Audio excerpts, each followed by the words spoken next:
Is there a concern about the House plan as it stands right now? I mean, I think the House plan is not acceptable for being able to make sure that people can have coverage. There'll be too many people that will lose coverage, both from the elimination of Medicaid expansion in a couple of years and also from tax credits that amount to about $3,000 or $4,000 per year to somebody. I don't know what you can get for $3,000 or $4,000. So the House plan, I hope, will be dramatically changed. Who knows what's going to happen now in that city? I don't know where it's headed. We're engaged with a few Democrat governors and Republican governors. Where this is going to go, I don't know. But John, honestly, there isn't any more I can do. I mean, I've been shouting from the rooftops about this. It doesn't mean we don't need change. We do. We need significant change in the way this program is run. But then once insurance is done, you've got to get to the root cause of healthcare costs. Healthcare is more than just a source of pride here in Northeast Ohio. It's an economic engine. Yeah. And when you look at the top 10 employers in the state, it occupies spaces that automotive once occupied. Is there a concern about the level of exposure along those lines?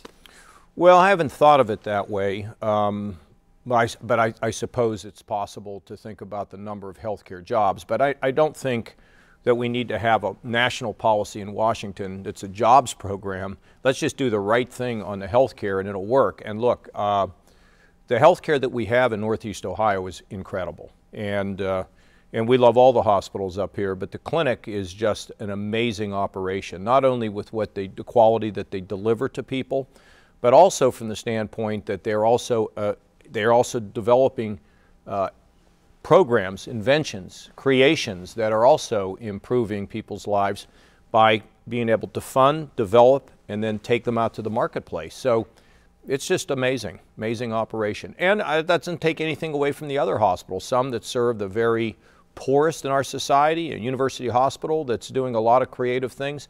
It's really terrific. As we've made the shift in the state from manufacturing to healthcare. Well, we really haven't. Well, we've made progress on it.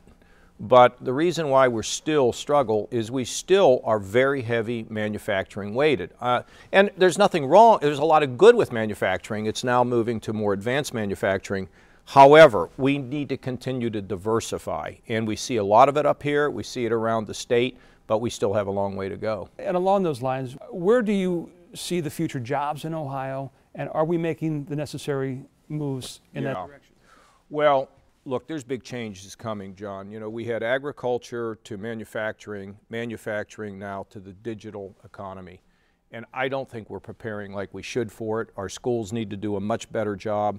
We need to have kids, our young students, out into the workplace. And we have to realize for all of us that we need lifelong education to keep our skill level up, because if not, we get left behind. In terms of what we're going to see, I now am asking a group of people to come together to think about what jobs may be lost because of the digital revolution, but what are the opportunities that we gain, and start moving everything in Ohio in the direction of making sure we're prepared. You've come to the Cleveland Clinic, but you recognized when you came here earlier this year what they're doing with data analytics, and you said this is something that it can apply to the state. How is that progress moving forward on that? Well, data analytics says that you have a better way of knowing what actually works rather than too much guesswork or experimentation. And so we look across the spectrum to decide what are the things that we can, when we fully implement data analytics. For example, why is it that kids can't read at the 3rd grade level? What happened earlier? We can look at the data and figure out how to remediate it. What do we do about people who have low-weight babies? What can we learn from what we can do to prevent that? We're applying it across the enterprise, but we've done some of it, but now we're really ramping it up, and we're going to see the results in the next year or so. Getting back to what you were talking about a moment ago with training for new jobs, I know we had a conversation 5 or 6 years ago with fracking when those jobs were coming in, and we were finding that they had to bring people in from out of the state because we didn't have the training for those jobs. Have you seen changes in that? Well, in that area, I'd say we have. I mean, we've down in Zanesville, that community college is engaged, and been a lot of them now that have trained. And that's part of the key, John. Look, everybody's not going to be out there in the fracking business or in the healthcare business or in financial services. We find the skills and then we direct them through. Let me tell you, the community colleges are incredible. They are really Johnny on the spot. When we ask them to do a certain thing, to be able to develop a certain skill, they move very quickly, a lot faster than our big universities do. And that is the way we have to think about education in the future.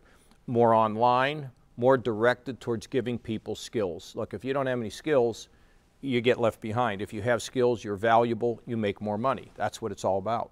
Budget process is moving forward. I used the analogy a couple of weeks ago when somebody was asking. I said it's almost like the magician that puts the rabbit in the hat and pulls out a block of wood. Sometimes what you send off to the legislature. Oh, there's always going to be big changes, but the most important, there's frameworks that are really, really critical. And the most important thing is that it's balanced and it's secure, because if all of a sudden we start to sense a weakness in our ability to have a structural balance in our budget, it scares companies. And it's all about getting companies in here. So if they think, well, wait a minute, if the bond markets, if the people, the rating agencies in New York say, well, this is hocus pocus, it will cause a damage in this state. Because I remember what it was like when I first came in, and they were all going to downgrade us, and we think Ohio's kind of done, and we lifted it all back up again. So it's important we're structurally balanced. Now look, over the last 6.5 years, we've been pretty generous in terms of meeting a lot of needs. Now it's time we got to retrench a little bit. You got 19 months left in office, and Is that how long? I thought it was only 18. Well, until you leave in January. Okay, right. I'm not asking you to write your political obituary, the first line of it, Yeah. but when you look back on those years in office in Ohio, what will be, do you think, the thing that stands out? Oh, I don't know. I mean, legacies are always written when you're dead, so I don't know what they're going to write. But what I'm happy about is we're back on our feet with the economy and with jobs. I'm also pleased about what we've done with privatizing economic development. It works better. I'm really happy with our infrastructure gains. And I'm also really happy about the fact that we haven't left anybody behind, which is with Medicaid expansion, treatment of mental health, drug addiction, and also some good work done by Nina Turner up here on the police and community relations, which is not really happening in any other state, and trying to make sure we bring people together. So I hope I'll be thought of as somebody that didn't worry too much about the politics and did what my team and I thought was really going to lift the state. You just came off the part of the book tour. Yep. What were you hearing out there? People are just tired of the fighting, really, and they don't know how to stop. I mean, it's like, this is not good, but what I pick up from people is people do want to see some unity in the country. They don't want families fighting all the time, as yelling at one another. They want to see some calm, and they want people, I just did this town hall with Bernie Sanders, and people, were saying that they couldn't believe two guys who think so differently could sit next to one another for an hour and be civil. That's what I have heard. And one person said, actually, they hate to watch politics on television, because it's just about fighting. They said this was the most enjoyable political thing they'd seen in a long time. So I don't know, maybe they were drinking when they were watching, I don't know. You talked in the book, you talked in your town halls about change coming from the bottom up. How do you think that applies to what is happening in Washington right now? Let's think about how it works in Cleveland. Cleveland's a different city than it was, 6, 7, 8 years ago. And why? It's been bottom up. I mean, we had the community say we want to fix the schools. We've had, we've seen an incredible improvement in all the real estate, in the infrastructure here, in the lake.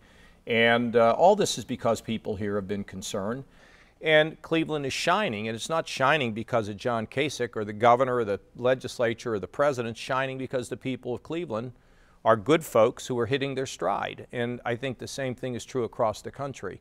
Washington continues to be dysfunctional. There's too many people playing too much party politics over the country. That's kind of the problem. The other thing, John, is in politics today, just like in life today, when you think about your son, or I think about my kids or young people today, we want an app to fix this. We want, if we're older, we want a pill to fix that, or we want a bumper sticker that solves all big problems, in 6 inches. It doesn't happen like that.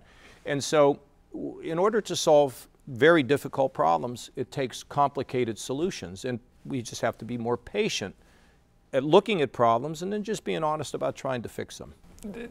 Do we play a role in that in the media, as far as our headlines are written in pencil more so than ink? We're on to the next thing in a matter of hours. Well, I think John, look, I've worked with you now for a long time. The reason I do these things with you is because you're not a cheap shot artist. You try to get to the bottom. I mean, if I do something wrong, you'll whack me over the head. I know that. I expect it. The same is true with an old timer like Leon Bibb, who's been around for a century, right? And yet he's still he carries a certain a certain way of conducting himself with class while he's getting to the bottom of the news. I think the media has a responsibility to not just go out and hyperventilate and create sort of faux crises, but I'm a fan of the media. I mean, any free society needs a robust media, and you know, the only thing I am concerned about is people just shouldn't consume that they agree with. I mean, listen, every once in a while, the Bengals fans or the Browns fans ought to read something good about the Steelers. I mean, let's get right down to brass tacks. Coming from a McKees Rocks guy.